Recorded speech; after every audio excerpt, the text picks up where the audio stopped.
Welcome to another episode of National Parks with the New States. We're Howard and Caitlin, New State of the New State Nomads, and this year we're on an epic road trip to visit as many national parks as we can. Today we're here in Saguaro National Park, so come along with us as we show you 5 of our favorite things to do and where to camp. Saguaro National Park is divided into 2 separate districts that are about 45 minutes apart from each other, with the city of Tucson sandwiched right in the middle. Given how close it is to a major city, this is a very easily accessible national park, whether you're traveling by RV or flying in to visit. The west side, or the Tucson Mountain District, has a higher concentration of those majestic saguaro cacti and is the smaller of the 2 sides. The east side, Rincon Mountain District, is mostly wilderness framed by the Rincon and Santa Catalina mountain ranges, which leads us to our number 1 recommendation: make sure you plan enough time to visit both of Saguaro National Park's districts.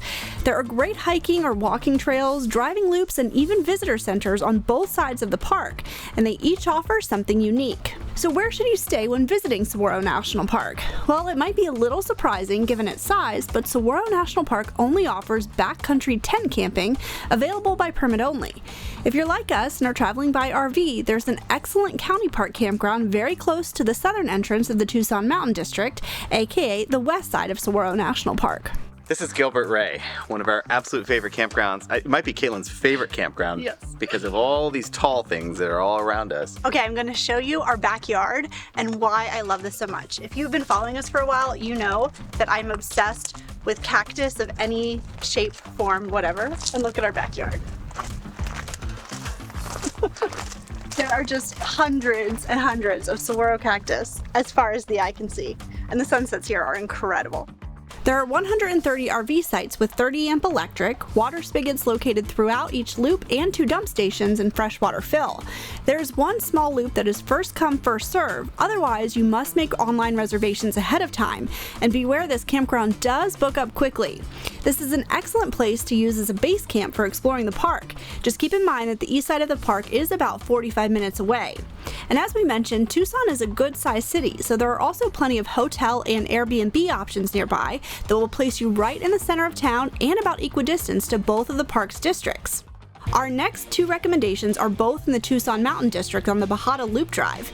It's a dirt road, but it's very smooth and easy to drive. The Valley View Overlook Trail is 0.8 miles and a pretty quick and easy way to get an up-close look at tons of different cacti, including the namesake saguaros. Plus, you'll get great views of, you guessed it, the valley. What's neat is we're on a ridge line, so there's actually a bench going this way as well, because there's beautiful views this way and this way. Well, this saguaro cactus is pretty interesting because 2 of its arms have twisted and grown down, and one of them is actually resting on the ground right here, and the other one is about 6 inches off the ground. I like these a lot because where the spikes come out, it just looks so cool. It reminds me of some sort of, I don't know, like protective helmet you would see in like a sci-fi movie. Wait, really? Yeah, look at them. See all the holes, like where they come out? Yeah. It's like crazy looking. As you keep driving along Bajada Loop, you'll come to a picnic area called Signal Hill, and this is our must-do recommendation number 3, the Signal Hill Petroglyphs. This is one of our favorite trails to do here in Saguaro National Park. It's a quick and easy walk, and you get to see some amazing displays of ancient petroglyphs. They're up on the rocks here, and it is just so cool. If you stop and just stand and look at it, you'll start to see all the different shapes. If you keep coming up the steps to the top, there are even more of them that you can see, and they're on both sides of the rock, so make sure you walk around. I just spotted some deer on the backside here.